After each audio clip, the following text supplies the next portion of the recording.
Hello. Hello, everyone. Very, very fucking excited for this call. So good to see you. I'm just letting Kate in, and then basically Beck is having connection issues. So it's a massive lesson in trust and patience. Actually, the theme of today or the theme of the week for us has been patience. So very interesting that Zoom is kicking her out and she's having internet troubles. So we love a forced lesson. Oh, Kate can't hear me. Nicola, you can hear me, can't you? Yeah. Okay. Yeah. Nicola can hear me, Kate. So I'm not sure what's going on. You know what? It's a lesson. It's a test in patience all round. We don't need to rush to start. We're very no rush energy around here. So do take your time, set up tech. I'll just message Kate. Oh, you sorted it. Brilliant. And I think I'm recording, so I'm good to go. I'm just going to give Beck a little bit of time to come back into this call. So what I'm going to do is I'm going to give you a brief introduction to how this call is going to work. We have had quite a few sign-ups, so we'll see who comes in and out. But obviously, if we have time for multiple questions, then that's a POR for you all. So welcome to the Q&A call. Beck and I've never done anything like this before, excluding our 2-to-1s, which we do actually. We do 2-to-1 sessions on the philosophy, which means that when you ask a question when it comes to POR, like money mindset, people pleasing, overgiving, over strategizing business, complicating the how, you don't just receive my perspective, you will receive Beck's as well. And that's really, really powerful. And we was just speaking just now on, how we're not the same coach. When you come and invest in our world, when you're in our membership, when you come to our retreat, you're not getting two. You are getting two for the price of one, but you're not getting two Emily's and you're not getting two Becks. You're getting a hypnotherapist, a therapist, a mindset coach, and you're getting the most philosophical of philosophers of all time. You're getting the mini Aristotle in me. So you do get both of us. So it will be two for the price of one today. So I'm just going to quickly message Beck. And whilst I do, I just want you to make sure you have one or two questions in the pipeline for us, because this is how this Q&A is going to work. If you'd like us to explain specific concepts of the philosophy, obviously I can. I'm very good at riffing. I'm very good at motivational speaking. So if you need a bit of that, that's absolutely fine. I can give you a nice kick up the old arse. But also, if you have a very specific question, the better, because then we can personalize it to your business. And also, Beck and I are very much connected to our intuition. So if we feel there's a message for you, if we feel there's something you need for your business or you need in terms of mindset, we will give it to you. So the more specific the question, the better. Beck, I hope you're doing okay. Internet issues okay? I don't know. We'll see. We'll see. It's I'm fine. being tested today. I spoke about patience just then, yeah. Yeah. My blender this morning was just not blending, and I was literally I had frozen fruit in it, and I had to keep like shaking it and then trying to get it to blend, and I honestly got to the point where I was like, I can't cope anymore. I was like, okay, I'm getting this feeling that I need to be patient today, and everything that's happened today has kept reminding me that. So yeah, the theme of today is patience. Yeah. And also another story, which I don't mind sharing because in POR we are just led with vulnerability. I've written a nice letter to a nice man that lives in my village. And I'm really excited about it because I am that kind of woman that wears her heart on her sleeve, nothing to lose mentality. As you all know, I have got nothing to lose. But ever since I've been like, when is he going to reply? When's he going to send a letter back? And I said to Beck, I can't deal with the unknown. POR is testing me. So the theme really is patience this week. So if you're getting that lesson, we're all dealing with it too. We also have our salt lamps with us to bring some good energy to this call. If you've got yours, brilliant. Nicola's got one. Amazing. It's Okay, okay, Kate, don't worry. I love this. Kate, it's time. Oh, your dog has one. What a lucky dog. Brilliant. Love it. So what we'll do is we'll go around the room. Like I said, if we have time for more than one question, more than happy to have multiple conversations. The real power of POR comes through in conversations and listening in on other people's questions as well. So I'm really excited for what will come through today. So what we'll do is we'll ask you for one POR. So what we're looking for is a piece of evidence that you've received in an unexpected way. Just going to let a couple more people in the room. A way that you've received in an unexpected way, maybe it could be something that you've basically received without first having to give or first having to do. That's really the goal of what we're looking for when it comes to evidence of POR working. So we'll come around the room, let us know a POR. If you've got any more, drop them in the chat box, obviously. There's no limit to these. And share your question with us. And then I will share my response with you. And then Beck will share her response. You've basically got two perspectives. And then after that, we'll move on to the next person and we'll basically go around in a circle like circle time. Does that sound good, Beck? Is that how you imagine this call? That's exactly how I imagine it, yeah. Okay, good. Circle time. Amazing.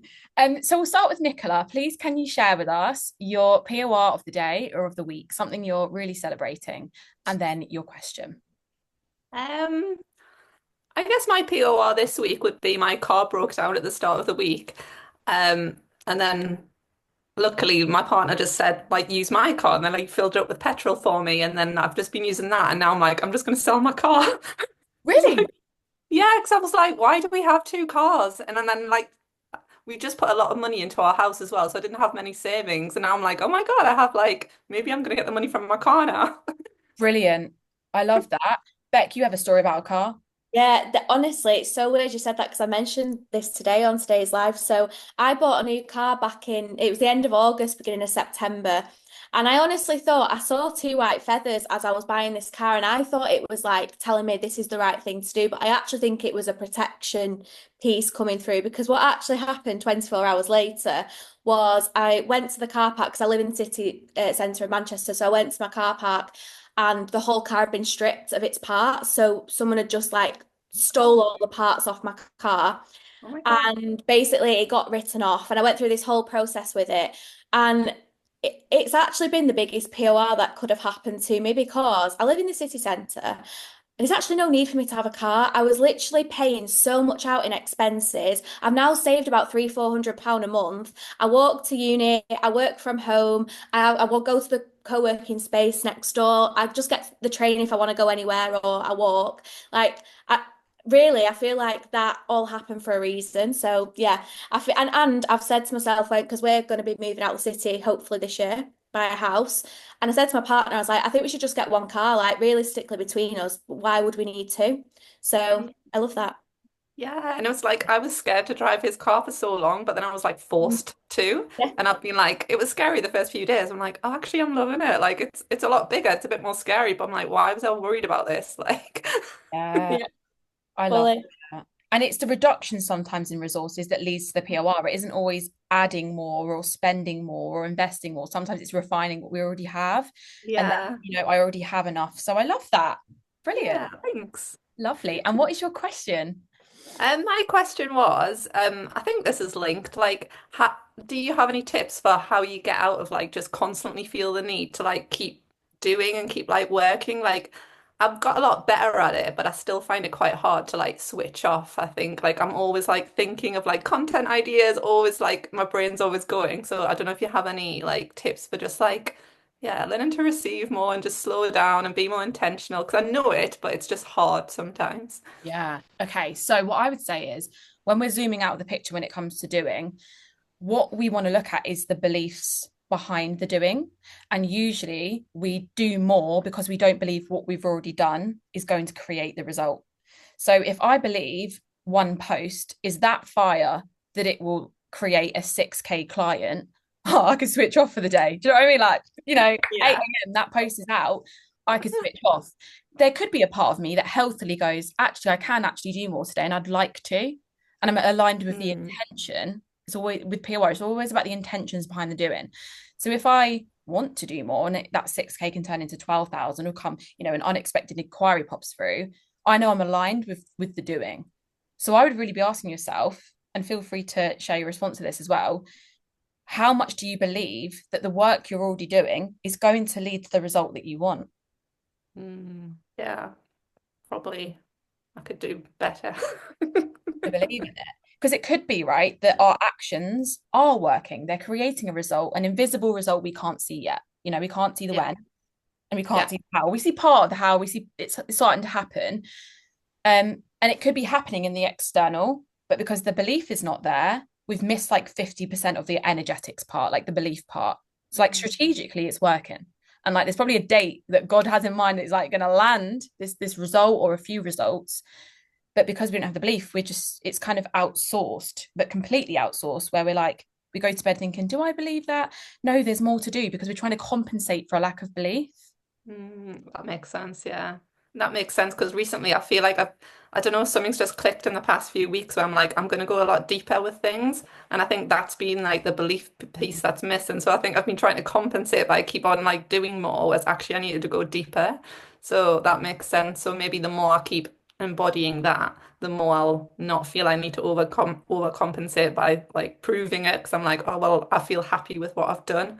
And also reevaluating your measure of productivity. So if going deeper or doing more therapy, like receiving therapy or having conversations in the DMs, like if there's something that you don't usually class as productive, that is productive. So like an hour meeting with Beck where we're pure just laughing and masterminding, to me, gives me as much of that feeling of moving the needle as putting a post out. So it's evaluating your measure of what enoughness is as well, like what's enough at the end of the day. And it might look Yeah. different day to day. And it's hard for a brain that might be black or white thinking or might be all or nothing as well. But if we Yeah. increase that measure of what has moved the needle, then that can help. Yeah, I know that makes sense because I have started to notice like things that I'm doing. Like I only think I did one story today on Instagram, but I had some good conversations and stuff. Like I'm attending this, I did another training. So like actually, although it doesn't look like I've done much, Mm. yeah, I need to remember that I have. Yeah, maybe writing a list of it all as well. I was Then going you to can say see it. that evidence, Yeah. like an evidence list of what you've done, or even evidence of looking back at where, do you know, you've kind of like planted a seed and maybe you didn't realize at the time it was a seed, but then later on it sprouts. Like Mm. looking at maybe where you've had a conversation with someone and like, I don't know, in the DMs or you've met someone in person, and at the time you maybe didn't think that that could turn into a client, but then later down the line you get a referral because of that person, or that person inquires about something, you know, all of these little things can then become evidence of it not happening right now, but it's planting the seed for the future. Yeah, I love that. I need to remember that. Yeah. This. Also, I always have this. I mean, I've been called in the past like an overly optimistic person, so I get excited really easy. Like I feel like things are working more easily than other people. Like if I don't know, like if I make £5, it feels like £50. I've always been that kind of person. But what I will say is when I'm even booking in like free Telegram days or like I'm booking in my Zoom calls that day, things that aren't just the next sale as evidence that it's working right or just the outcome, I that makes me believe what I'm doing is working, which makes it feel like enough for the day. Because Emily, who is fully booked out, is working with quite a few clients. She's doing Telegram days, she's coaching all day. So I'm in the embodiment of that by doing that today. So if I'm just purely, if that's all I'm doing that day, I do more than that. But let's say I only that day was having a hard day and I wanted to book in just 2 Telegram days and they were logged in for the next week. That would help me believe that I've done enough because it's me being an embodiment of what Mm. I'll feel like and what I'll be doing when that result's arrived. And then Yeah, embodiment really helps with that enoughness piece as well. yeah, I love that. Yeah, because just embodying what you do every day, that is like You're already showing that doing you're it. doing it and just Yeah, believing it as well. Yeah, it's a good that's point. it. Thank you. Beck, any more thoughts on that, how you do this or anything you want to Sorry, contribute? I will in a second. I'm just getting really distracted because Raf's trying to be quiet, and I really appreciate it. Thank you. He just came in to get something, and then you know what I get like my if my focus goes elsewhere. I do apologize, but I'm back in the room now. Fine. Just any thoughts on like, and we can move on to Kate, but any thoughts on how you, if on days where you're not feeling like you've done enough, how do you personally navigate it using the philosophy? I know it sounds silly, but actually sometimes that's my cue to lean back more. Because I find that sometimes if I'm having those thoughts of I've not done enough, I can sometimes go into quite a self-critical like spiral. And then that doesn't, I feel like then what I do comes from more of a place of like lack at times. It's like I'm forcing it. So actually now I use it more as a cue to go and maybe go and be more in life and then come back to the doing when I feel like my energy is kind of replenished again, if that makes sense. And I always find that when I then take myself out and then go and maybe go for a walk or hang out with a friend or go to the gym or do something where I'm just being in life, naturally more downloads and things come through anyway. And then I have that fire again to intentionally do, if that makes sense. I love that perspective because that's Yeah. how we know the difference between lack mentality and non-lack mentality. Because when you operate from that place of I've not done enough, what you're putting out is not for your audience, for your clients, it's for you, it's to self-validate. Like we think it's going to bring in the sale, we think it's going to give value, but really we're just like, I don't feel enough. Let me get something out to make me Yeah, feel good enough. And it's not that's coming so from it. true. Because like today, like because I'd only posted once and I hadn't posted anything, I was just like, oh, like I need to do something like before this call. And I was like trying to think, I was like, no, you've already done a lot. And you're right. If I'd have just like put something out there, it just would have been like for me, and it would have just been like to validate myself that I'd done enough, and it probably wouldn't have actually helped anyone. That's So I it. need to remember that. Yeah. It's the most giving thing you can do and the most valuable thing you can do to be intentional with what you put out. And it's not what most business coaches or anyone out there teaches because they're teaching what more we need to do, which is okay. Yeah. More of the right thing, but it doesn't mean quantity over quality ever. So Yeah. one thing Need to to remember. Thank you so much. That's been so Okay, good. good, fab. I have another question backed up just in case. Okay. I'm going to check my DMs as well to make sure if anyone's had problems accessing the call because I know someone's been in and then out. Kate would love to know your biggest POR of the week or the day. Yeah. Actually, well, I have a few, but I'm gonna go with the most recent, which is yesterday. My partner got a big promotion yesterday. I feel like it's both of us Yes. PO, especially because he was like, babe, I'm building our financial security, like our financial security for the future. And I was like, because I don't know, do you know those TikToks when you see like those maybe it's just my TikTok, those men that are like, I'm working my ass off so that my wife can have like some silly business that loses 30K a month or something like that, like or just like she can go get her nails done and just be a girl. Like it was just very like, oh, he's being looked after. Like I didn't ask for that, but it was just like, But yeah, celebrating that massively because it was a promotion, a bigger pay increase than he expected, and a bonus all in like the one go. Oh, and from his from the director of the company, he basically was like, "Oh yeah, we have no problem with you going to Spain for a month every single year," which is just like, Wow. Your yeah, dream. my fucking dream. And that's Wow. why we moved there. But yeah. Wow. So good. And I also love how much you celebrate your partner on Threads. I'm like, big up because you're not just celebrating you celebrate your partner. I'm like, that's fucking brilliant. It really is. What a Yeah. lovely thing to do. And for us to witness celebration of the masculine as well. Such a nice thing to do. So Mm. amazing. Thank you for sharing. And did you bring a question? Yeah. And I always have notes, so I'm reading this from my notes. Okay. Oh, actually, this is just a one bullet point thing, right? I definitely feel I'm worthy of receiving. I feel like, of course, I can receive, but it always comes with a but, and it always comes with the same but that, yeah, of course I can receive, but it's way in the future, and it's like Mhm. way in the distant future, and I'm like, I have a tough time kind of getting it really clear in my head that it could be now, it could be today, it could be tomorrow, you know? Mm. I have some thoughts, but I'm going to ask Becca if she wants to go first, just in case. If not, I I, will. I think what came to my mind first was who's that person that you're thinking you are in the future that receives whatever it is that you're thinking you're going to receive in the future, if that makes sense. Like who's that person and who's this person here? What's the difference? I I I feel like I'm still identifying a little bit with the gym job that I have, even though it's only like 1 day a week, it is minimum wage.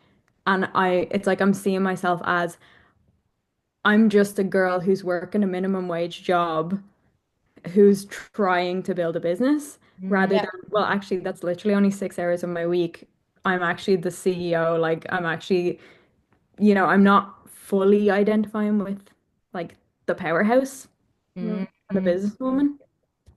When someone asks you what you do, what would you like?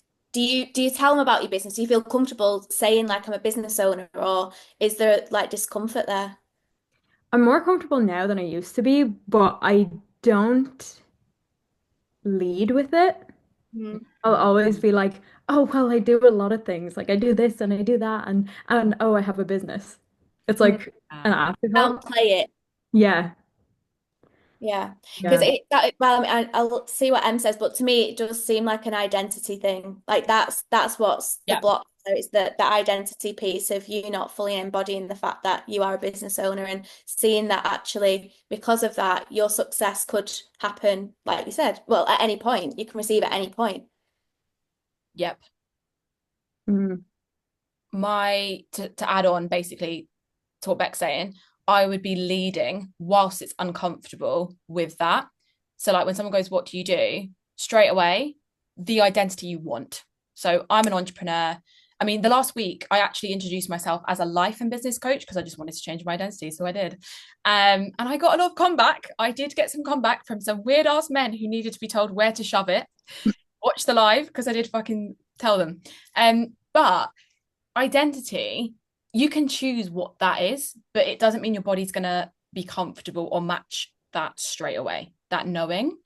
But what I'll say as well is that I think we think there's, like you said about the future, there's this point of our success story where we're like, that's when the identity will hit. Like when I get certain revenue, when I've sold out this many spots, there's no amount of that will do the identity thing. It won't suddenly click because even in January when I quit all my part-time jobs, like I still felt like a part-time job person. It was weird because I was full-time in business. I had revenue. The business was bringing in the majority of the revenue for a long time compared to my part-time. What was the problem? Identity.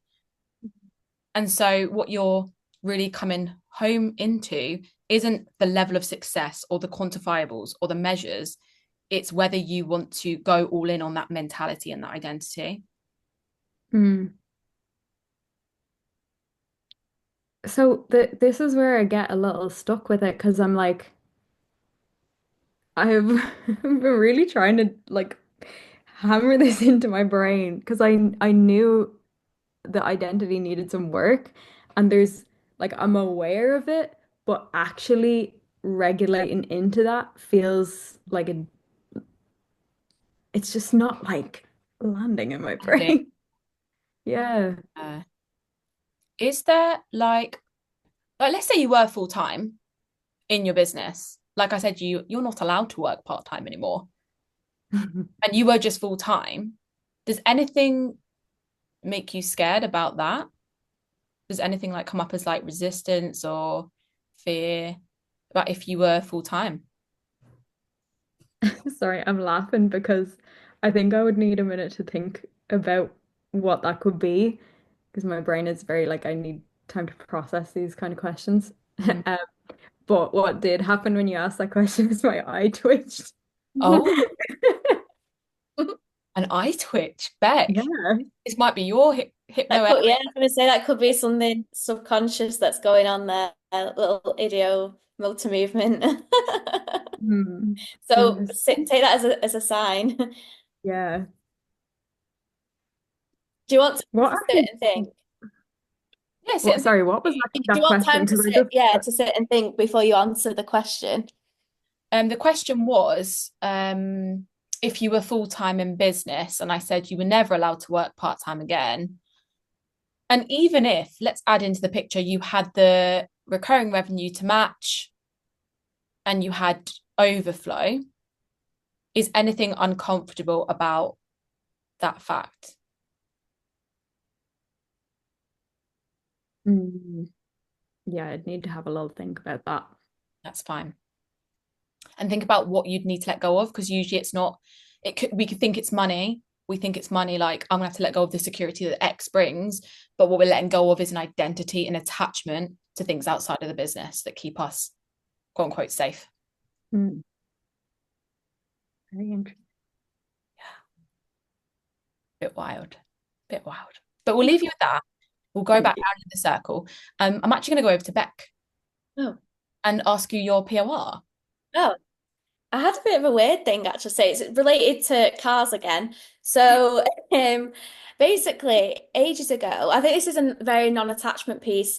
Do you know when you see these things that are like you could have been overpaying on your car finance? You know when they've like not they've kind of like messed with the interest rates that you're paying higher than what you should have been doing. And anyway, I saw it on Martin Lewis, I think it was, and he actually had like a document that you could send if you came in. Sorry, I'm really bad at explaining. If you came in this like time period, and then he gave you a document to send off to the financial provider to say like, I think you may like I may have been overcharged. So I thought, you know what, I'm going to do it. This was ages ago, and then about 3 months later, 4 months later, I actually got someone contact me about it and was like, you've got a claim, like you do have like a rightful claim. So do you want to proceed with it? And it was it's a no win, no fee. So I was like, do you know what? Why not? Again, just release attachment to it. And then I received an email this morning being like, basically they're taking my claim further and I'm entitled to some money. I don't know what money yet, but like I was just like, that's so crazy. Like, I don't know. Like, I've just not even thought about it. It's not even something that I've like, I just did it really with complete like no attachment at all. So yeah, I don't know what money it is. Whatever comes back, I'm again not attached to, but I just thought it was kind of like exciting. I love this. We've got all these unexpected reimbursements from the universe the last few I months. know. The weirdest thing. Weirdest thing. Also, do you have a question by any chance? Do I have a question? Let me think. This is the vibe of our membership, by the way. Beck Yeah. asks me questions. I ask Beck, or like if I do like a surprise Q&A day in Telegram. I love when Beck asks me questions because you can also see how someone who's embodied POR for a number of years, I think it's 2 years now, still questions and still like is curious about the philosophy from an embodied place. It's really interesting to hear what we ask as well and how we respond to Mm. each other. I'm trying to think. I feel like I don't know. I can feel a question. I don't know how to say it yet. So I'm a bit like Kate. I need a minute to process. Give me a second, because yeah, you say your POR first, Okay. and then I'll look you through. Okay, so my POR is ever since this might be interesting for Kate actually. Very interesting. Actually, it'll be interesting with Nicola as well because I think you recently left one of your part-time jobs, didn't you? So here's a little bit of evidence for you. So by the way, identity work doesn't require you to leave part-time. Just FYI. It sticks the fuck around, let me tell you. I miss teaching, but that could just be a part of who I am. We don't know. Anyway, so since quitting my part-time job, moving home, I trusted that my business will provide for me, but I have received in so many unexpected ways, like tax rebates from family, all sorts. And then my mum messaged me yesterday, and I was just switched off from business yesterday. I just went to London for the day. It was amazing. Did no work whatsoever, very little. And then my mum messaged me about someone we lost last year, and we had no idea he'd left something in his will for us. We didn't expect it. We were just, celebrate. I think he was celebrating his birthday the other day, what would have been his birthday. And she goes, oh, he's left us some cash. We've got a solicitor that's going to come into contact with us. I was like, oh my God, literally more. So that was really nice and unexpected and really nice because it's coming from a really nice place as well. So I'm celebrating that because I've had 3 lots of big unexpected cash in my life and I've never felt so supported in leaving part-time. And also what's crazy is I got a call from the same tutoring company that were obsessed with me that want me to travel to Milton Keynes for a tutoring job. But because of the trap, like going on public transport, you'd end up making a loss. So I've had to turn away a lot of opportunities. But it's just that evidence that these unexpected ways of receiving have completely replaced, like talk about replaced, 10x what I would have made part-time. So that's my POR. It doesn't always have to come through like something you've earned either. That's what I found. Like I had to lean back over. So for people who don't know me as well, I'm currently doing my PhD in organizational psychology, and I'm going through what's called a research training program. It's extremely intense, and I've had multiple meltdowns over the last couple of months. So I had to lean back a lot from business, which has meant I've had to kind of release attachment to the fact that potentially I may not earn as much because I can't be in service as much. But then I actually had quite a big cash injection come through from some money through family. Obviously, like Emily has paid our flight for Sri Lanka, and I'm going to pay back in like a couple of months' time. Like all these like little things have happened that have still allowed me to be able to, I don't know, just like, yeah, Trust. trust that yeah, everything's going to work out, and business is still plodding along and going along, but I'm able to yeah lean back, and then other financial portals open that allow me to kind of stay at this a similar income or even more, which is yeah, it's And crazy. it's one of those things where we said in our live today how easy it's been. And I don't like to use the word easy, but maybe intentional. Like No. the retreat launch has been because we just have so much trust in it. Like we're not willing to force the launch. And I think because of that, like we've really removed any over strategizing, any rush energy. It has been such an organic launch where people are signing up, where we have a full team. And it's probably our first launch where the evidence is very consistent across the board. So there's a nice piece of evidence for everyone that you can be in a season where there's a lot going on, where you've got your something in different baskets. What's it called? Hands in different baskets? Eggs, is it? Eggs, Yeah. maybe, maybe. And it's all happening. Like even with the membership at the beginning of the year, we went into launch and our wait list did the job for us. And it was amazing just to see, Kate, you're gonna love that. Automation's in place, sign-ups coming through. So it worked its job, it worked its magic. So yeah. Shall I move on to Nicola, or do you have a question? Yeah, yeah. Sorry, I got this. Yeah, yeah. Yeah, Go on. It may come through. yeah. Okay, fab. Nicola, do you have any further questions for us? Hello, loving everything that's been shared so far, by the way.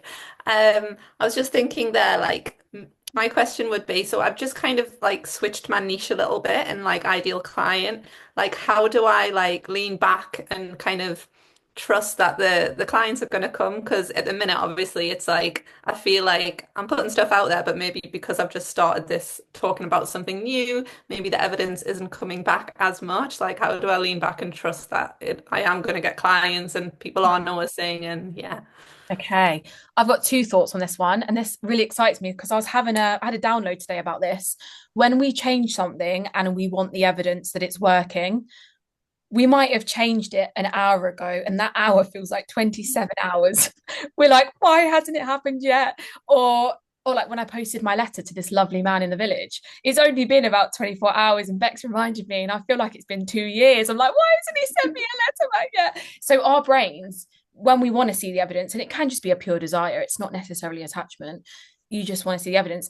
Just remember your perception of time can become slightly skewed, basically. And even if you're someone who's got high expectations as well, you want the result even quicker. So that's just an awareness piece of giving your audience time to adjust. And that doesn't mean anything about your success or the speed of your success. It's just that adjustment period. But it's also this knowing that you can create what you want at any moment. So a lot of philosophers say something, I'm getting shivers. Whoo!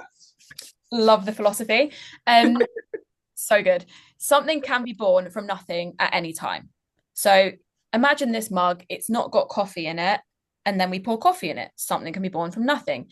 We've made no sales this month, then the sale comes through. Something can be born from nothing. There's all this evidence around us. So, what if the people in your audience are more ready than you think? And what if you're creating them by making the change? And usually it's an internal change within yourself, like a knowing of like, yes, this is who I want to serve. Yes, this is the change I want to make. And it's that energy and conviction that really will create that change in your audience anyway. Interesting. Yeah, I like that. Yeah. Beck? Yeah, that I think that the second bit of what you were saying was what I was going to touch upon was like, it's how aligned you feel with the changes you're making, because sometimes we make changes and it can come from a more of a like logically it seems like the best thing to do, but then like physically like where we feel it inside of us, sometimes it's not always we're not always aligned with those changes, even though logically they may feel make sense. So I was just going to ask you like how aligned do you feel with the changes you've made? Like does it feel on like a soul level, like a values level, that this is the right step to make? Yeah, well, it's interesting actually because I've made a lot of changes over the past month, and I feel like the first change I made wasn't like quite right, but like, do you know, over the past few days, it's like it's gone deeper and like I feel so aligned with it now, and I'm just like, yes. So like, yeah, like, but it's interesting before when I made the change because I've kind of gone back and forth with it. Like, it felt better, but it still felt a bit like tight. and it wasn't landing, but I feel like I've gone deeper and I'm like, yes, this really feels right. So I'm just like super excited to go out there and do it. But it's like, oh, like I want to serve the people already, but they're not Yeah. here. Yeah. Yeah. I think it's just holding that trust now and Yeah. letting it all play out because you're clearly in that place of alignment. So it's just letting people catch up to your where you're at because you've got to let them catch up now, Yeah. because you're ready to go, but you got to let those people catch up and be as excited as you are. Yeah. It is exciting though, but yeah, just yeah, I'll be patient. Patience, I told you that was Oh yeah. Oh gosh. there's a reason that was coming through for me today. Honestly, I was like, Oh, I'm being told patience, and clearly it's a theme. So, I love it. and maybe even with Kate, with the whole, identity thing, maybe it's the opposite to patience. Actually, you don't need to be patient to be that person over here. Maybe it could Wow. come out. Yeah. Yeah. I love this. And also, when it comes to trust, we also have to put a lot more trust in our audience than we think. Mm, That they've followed you for a reason, they're engaged for a reason. We sometimes we underestimate their intelligence as well. We're like, they're not going to get it. They need time to understand the change. And I use this example sometimes of like, if I was to like when I was doing my paintings in January, plenty of paintings, backlog. If I suddenly put on my stories, here's a painting, does anyone want to buy? I trust someone would buy. Not because that's my niche, not because I don't know, she's turning into an artist, because they love me. Like they literally just trust me. I've been doing this for 3 years. So I bet there's one person out of all those followers that's like, yes, I'll buy your painting. And that's trust. It's not just trust in the self, it's trust in the audience that mm, they trust you to trust what they need as well. yeah. And you're doing it for them. And when you're acting with the right intention, they know that they feel that, and that's what they buy from as well, that trust. I love that. Yeah. In my head, I'm like, I feel like, when you can just feel like people have been on the edge, but then you're like, oh, this is the thing they needed. Yeah. Yeah. It feels a bit like that. I'm actually thinking like, oh, they're going to be like, oh, there she is. Because, you just don't feel like you're totally like, there's On it, something missing. aligned. Yeah. Yeah. So if I think of it like that, maybe they're thinking, oh, there she is. Like, that's what I needed. Let's go. Yeah. What a nice confirmation to even have that thought yourself and it come Yeah. from you as well. Like it's not Yeah. coming from an evidential point of view. You being so self-validating, that means that you won't always be seeking the evidence. You'll just be so not even excited, like Beck said, aligned. There's no Mm. part of you that's like, I'm going to pivot this or I'm not going to do. You sound like you're just so calm that it's going to work. Yeah. Yeah. Amazing. Just it'll come, I'm sure. Yeah. Exciting. Okay, this is really exciting. And just remember, every time you plant a seed, we don't know when that seed will come to fruition. It might come next week, it might come tomorrow, it might come tonight, but you're always planting these seeds in these different areas. Like Yeah. I always think as well, like there's groups outside of my marketing. That's where my next client could be. There could be a room, I don't know, where I network on Saturday, I don't know, where that's where I make my next sale. You're in alignment, so it's going to come in multiple ways, but try not to be attached to it coming through one way because now Yeah, you're I always just have this like urgency coming through, like it's just like a thing I have, and it's like the same with slowing down. I'm just like, I need to just like regulate. both. Allow, like, don't ever shame yourself for feeling excited because all it is excitement or desire. Like, it's not always something that we need to like get rid, but it's then balancing it out with the enoughness that's in your life as well. Both. Yeah, Both. I love that. Thank you. Cool. One last thing I was just thinking, I always like to say to people as well, do you know when you're in alignment with your kind of purpose or like what it is that you're here to do and to show up and serve and what have you? I feel like if you see it as something that's like a lifelong purpose or something that you're in this for, like you're in it no matter what, I feel like holding that energy and having that energy allows you to slow down naturally because you're like, no matter what, I'm in this. No matter what, I'm gonna keep showing up and I'm gonna keep doing my thing because this is what I know I'm here to do. So I feel like naturally that allows you to trust in something bigger than just the immediate things that are going on around you. It's like, I don't know, it creates this sense of, and I can't even explain it. It's quite a spiritual thing, I guess, but you know what I mean? So I think when you see it from that bigger perspective, it can help with the rush energy. Yeah, and that does help me when I think of that because I do think like, well, this is what I'm going to do, so Yeah. yeah, it's got to work. So when Yeah. I remind myself of that, yeah, it does really help. I just get caught in that like, oh, I need it now.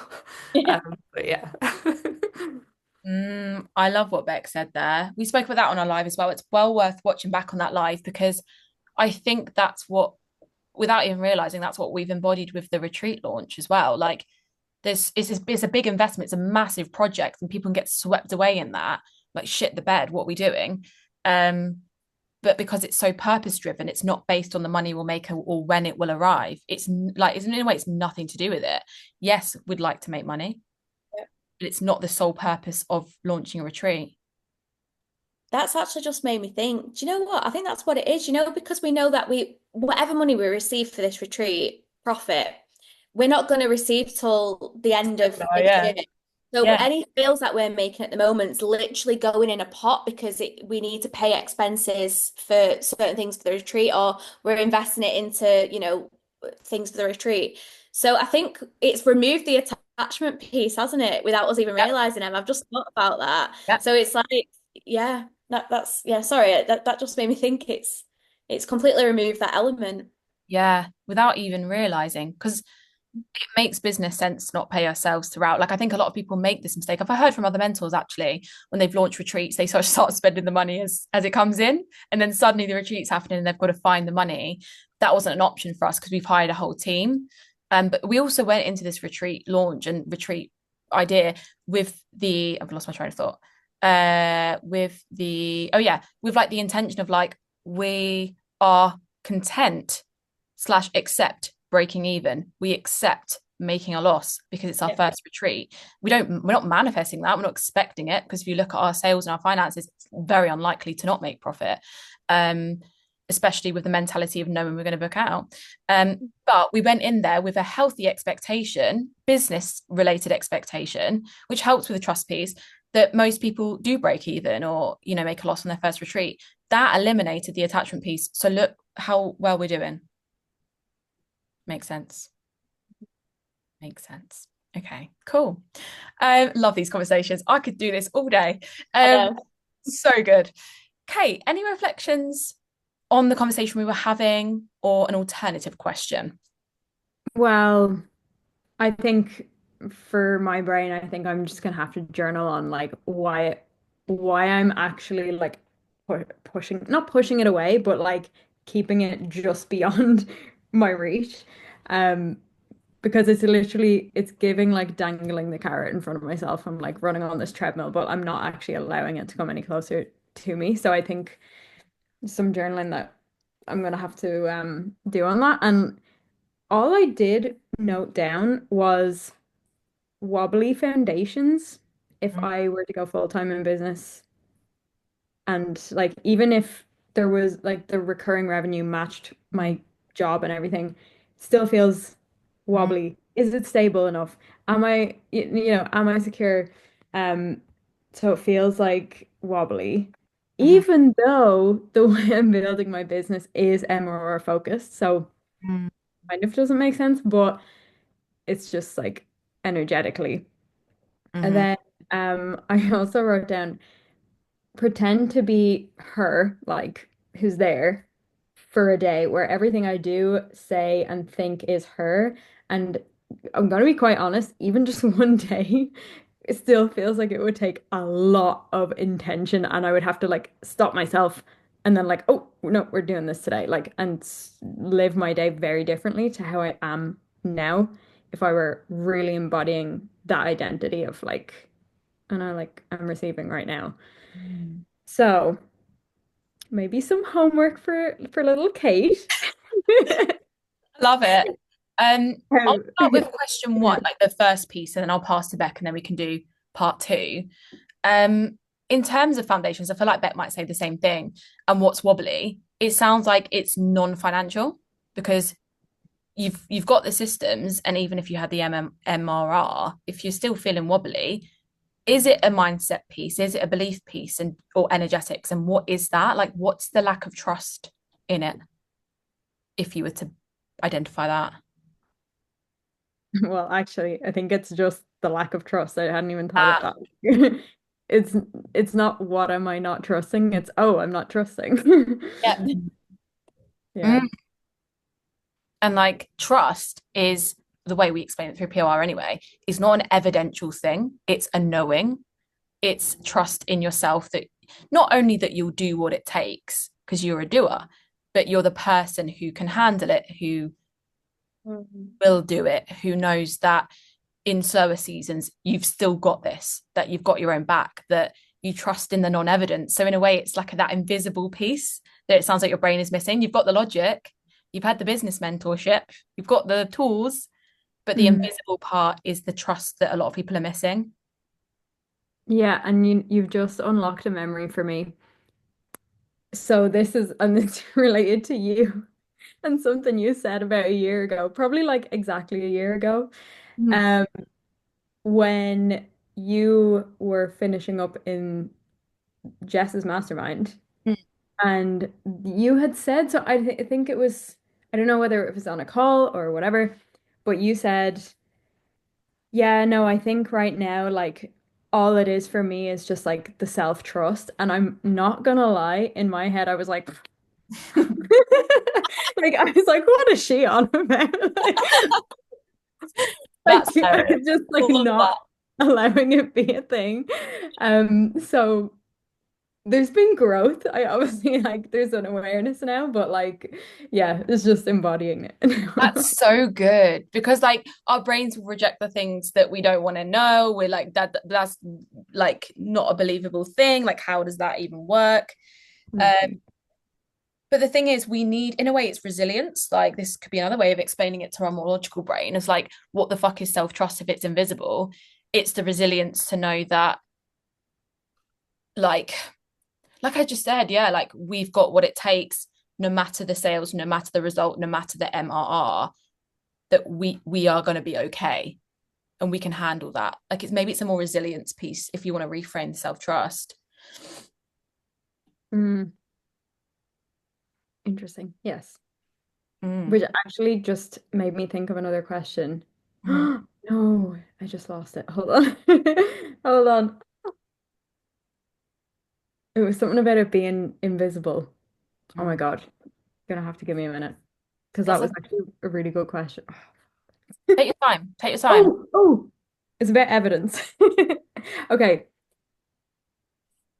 Uh, also identifying with, I think I've also been identifying with previous or like the results that I've had up until now Mhm. and seeing that as like, well, that's where my income is rather than like what my income could possibly be.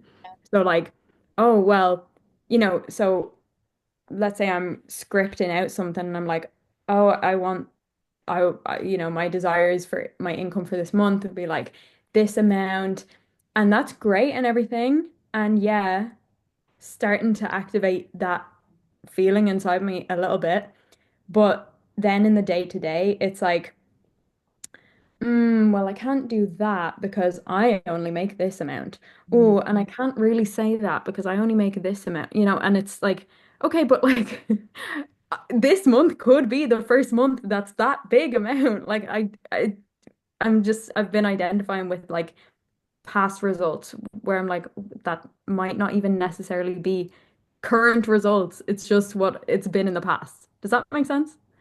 Yeah, Yeah. I love that. Beck, do Mm. you want to go?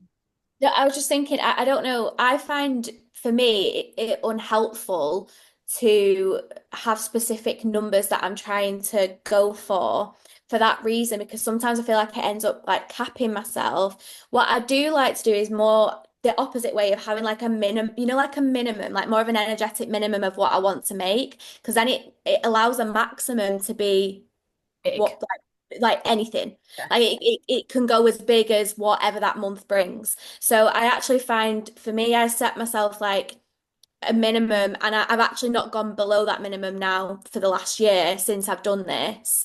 And I find that more helpful. I don't know. For other people, they like to have these kind of like big numbers that they're kind of going towards and they find that helpful. But for me, I don't know, and this could help you. It's actually more so setting yourself an energetic minimum of what you want to bring in, but then allowing your mind to see the possibilities of like all, everything else that could come in on top of that, if that makes sense. Mhm. Mm.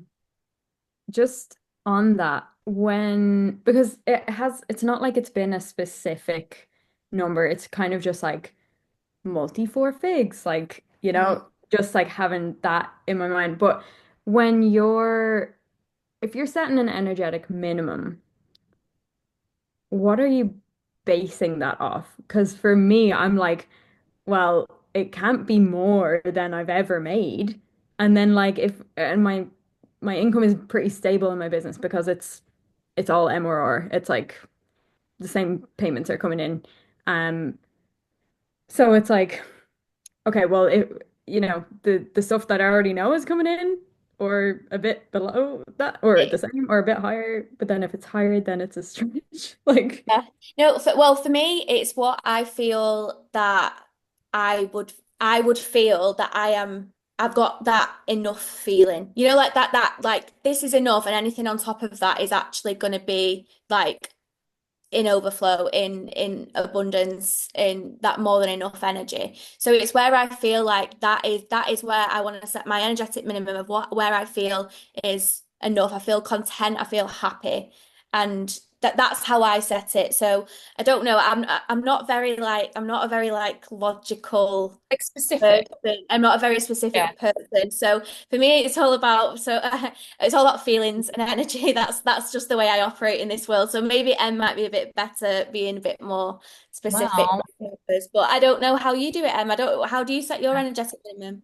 Mine is not specific either. And every time I put myself in more of a logical mindset, it does not work for me. Work. It doesn't work. But No. it's like my brain rejects it because I need Yeah. to be able to feel it. I'm a Cancer in astrology. I need to be able to feel it and I need to be able to believe it for it to Yeah. happen.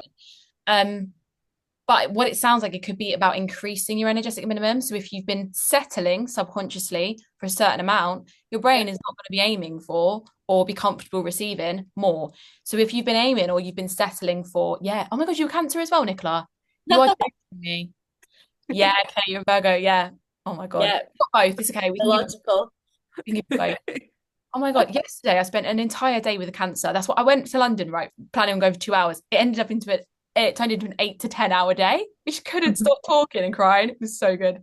Um, we had 2 meals in one day as well. We went out in London, 2 meals. You know when you're like, I'm gonna go out for a meal, lunch and dinner. So good. Cancers love food as well. Yeah. So comforting. Like the shell. Love it. Yeah. Uh, Yes, so numbers. If you've settled or you're used to earning a certain amount, your brain is consciously and subconsciously not going to be able to see an amount bigger than that. So let's say you're settling for £1,000 a month, but you want to be aiming for 1.5 to 1.8. First of all, I'd be making a note of that number and putting it somewhere you can see every single day, like your phone lock screen, on your laptop, or thingy on your, what's it called, sticky note thingy. And what we're doing with that number, it's not that we're necessarily, yeah, we're aiming for that number. We are prioritizing that number. That is our goal, correct? But sometimes goals are rooted in attachment and we don't want that to happen. So I'd be making space in your brain to for unexpected ways of that happening, not just through your current MRR. Yes, through the MRR you can make through the sales and you make and the content you put out and the automations in place. That's part of the how. But there's an unknown part of the how that our brains can't see. And that is why Beck and I always hit that energetic minimum no matter what we've done. Because we've done the things that make the result. We've made space for the part we don't know how. And it'll get to the last day of a month and we're like, oh, that's weird. We haven't made our hasn't happened yet. And I remember occasions where Beck's gone, oh my God, that's so fucking weird. Of course, I've just hit it again, like in the most feedback seasons. So there's two Yeah. parts there. There's like increasing your energetic minimum, the number you're, if I can't see it, it doesn't mean it doesn't exist. That Yeah. exactly. Yeah. That you don't need to know entirety of the how. You can know 70, 80%. Be okay with that. Be okay with the logic. Leave room for the unexpected. The unexpected is where the magic happens. So why would you not want the magic to happen? You know, you need to leave room for it. But increase the number you're used to receiving. my brain is ticking. I'm You'll like, probably where's go the away room? and Is have there a like door to this room? And this is deep work, so like it's also very normal. Like it's deep energetic work, and it's not visible or yeah. logical per se. So it makes sense. I do think it's harder. It is harder for people who are more analytical, Yeah. more logical, um, Yeah, because I struggle the opposite way. When I have someone throwing strategy at me, I'm like, whoa, because I'm more like, yeah, head in the clouds, like, woohoo, kind of person. So yeah, I think it's difficult, but it doesn't mean that you can't tap into that energy. It's just learning how to. And maybe it's about like understanding the logic. So we have a client actually, she's in our VIP membership. Yeah, that's who I was thinking about. Yeah. She would be like, can you logicalize that for me? Can Yeah. you make that tangible for me? Like, no, not always. We can't always do that. Always do that. But here's an example, Kate, of how I'd go about it if I was you, right? POR in Kate's mind. So when I was doing my 5K experience launch, there was a strategy behind it. There was a good amount of content that would convert people into clients, story sequences, good messaging, had the strategy down. Posting. I was also working in 2 part-time jobs. So that created a lot of non-attachment anyway, because my brain was focused on other things. Posting.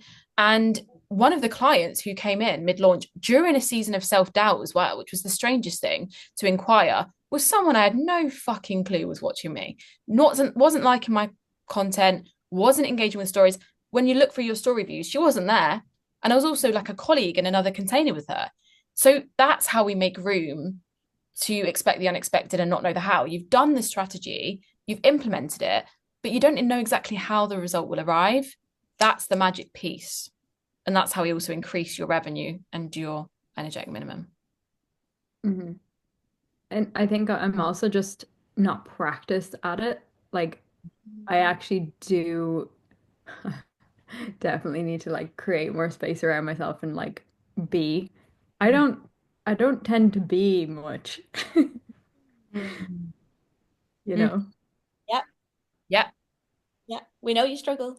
It's Yeah. good to know. Yeah. Because that's the magic again. That's the space. We energetically we have to create space for the unexpected.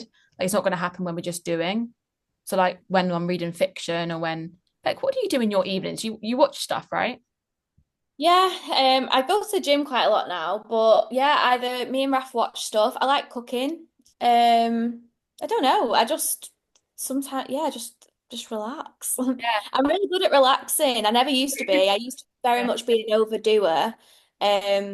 Because I didn't, to be honest, it was actually more I didn't like my own company. Like I used to not like being in my own company, whereas now I actually have learned to enjoy it. So I can just be and yeah, enjoy it. So now sometimes actually I find it that I relax maybe too much, Me but too. That's me. I could read all day. I'd never be bored. yeah. Never be bored. It's Love. like I think when you come from the person that's always in the overdoing and feels like they can't switch off, when you start to realize that actually it's okay to be, it's okay to just be, actually it's really nice to just be. I think then you get used to that energy, it's kind of hard to kick yourself up in the ass to be like, right, okay, I actually need to go up and do stuff Yeah. now. But yeah. I think But so we've mastered it. Like we're established beers because we've also seen the evidence yeah. that we receive in those states of being consistently. So for logical people who are just starting to embody POR, your brain needs some time to catch up with that evidence to feel even safer in the lean back. Because it's the logic. You still get to see that logic. We've got the logic now. We've got the evidence bank, massive evidence bank. I would be tempted, Kate, to actually look at, if you can, sit down and think about all the times that you've just been in life. So say like when you're in Spain, with your partner, or like when you're out doing things with your partner or your friends, your family, whatever, and something unexpected has come through, or you've received something, like make a little evidence bank for yourself of all of those times, because then, and it doesn't have to necessarily be about business, it can be receiving anything. Like sometimes I find like thinking of examples that aren't just business related actually help you start to embody POR even more, because you're expanding what you realize you're receiving, if that makes sense.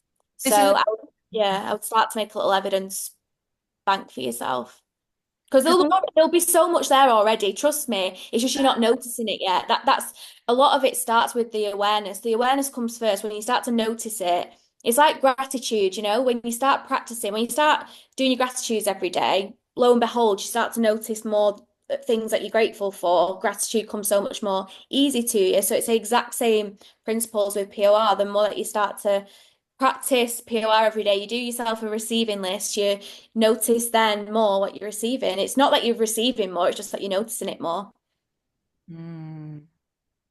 Love that. Yeah. I think you might have messaged me when you've been in Spain once, Kate, with a few like different things about, I can't remember, it was like the airport or something happened on holiday and you received something unexpectedly. Maybe the last trip to Spain. I remember. Or was it was a cocktail? Was it not cocktails? I don't know, it was almost a year ago.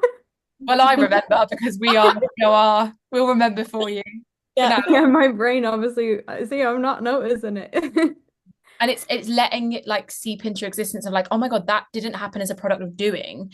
It didn't happen as a product of strategizing or giving. It just happened in space. I did actually just well, it was a Spain thing.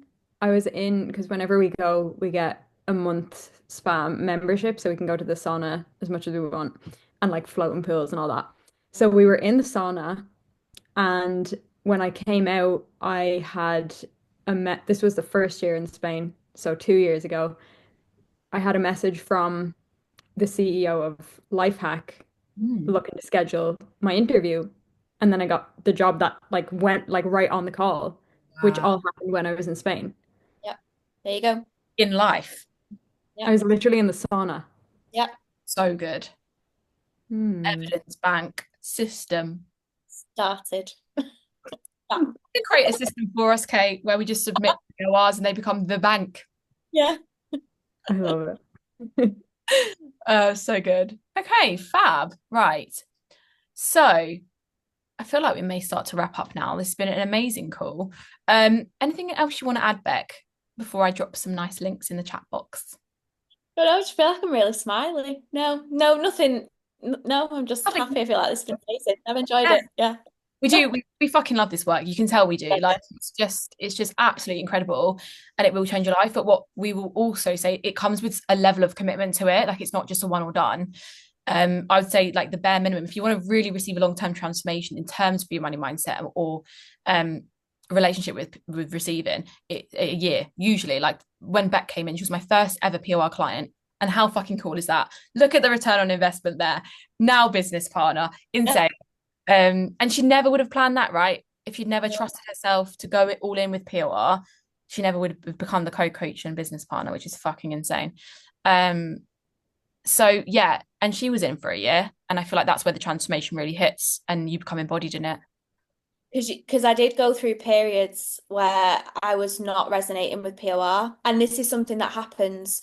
You go through like these periods sometimes where you are in that lack energy, and POR just feels like it's not happening for you. Like you're like, if you keep feel like you're hitting blocks or like bumps in the road and things aren't working out, and usually it's because there's a lot of over attachment there, or you've got really high expectations about something, and you're looking at something through a lens that maybe isn't serving you or whatever. But like, so I went through that year. There was like some months where I was like, oh my God, yeah, like I'm seeing it, I'm feeling it, I'm embodying it. And then there was some months where I wasn't. I was getting quite triggered by other people in the membership actually at the time, because it's difficult, when someone else is like seeing all these wins and like, in this receiving energy, and maybe you're not, and you're feeling overly attached to something, or you're facing other issues. It can be difficult, but actually that was I think those moments are the things that helped you grow more.